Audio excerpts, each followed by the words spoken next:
Өглөөний мэнд. За сүүлийн үед солонгосчууд дотор хат олоод байгаа олив тосон дээр лемон хийж угаад байгаа. За тэрийг би бас өөрөө хэрэгжүүлэх гээд үзье. За ер нь бол өглөө уул айгу зүгээр гэсэн. Ер нь бол олив тос хамгийн сайн чанархыг уул зүгээр шүү. Яа тэгээ өглөн дээр ууж байгаа учраас. За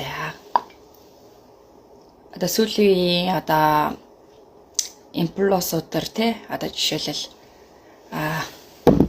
солонгос хүмүүс ингээд олив тосон дээр за лемон энэ болохоор чинь 100% лемоны хальснаас гаргаж авсан өтгөрүүлсэн учраас нэг хийхийг хийгээд бол тийм яах нэг 3. За тэгээд холж аваад ууч тийм лээ.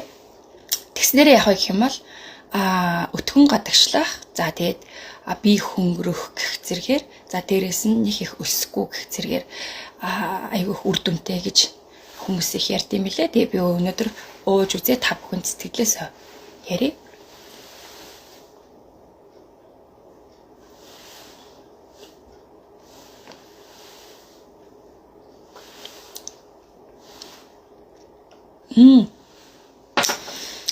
Лемон орсон болохоор нэг амар тийм сонирн биш вэ. За тэгээ өглөө болгон нэг сар уугаад та бүхэндээ сэтгэлээсээ валцснаа.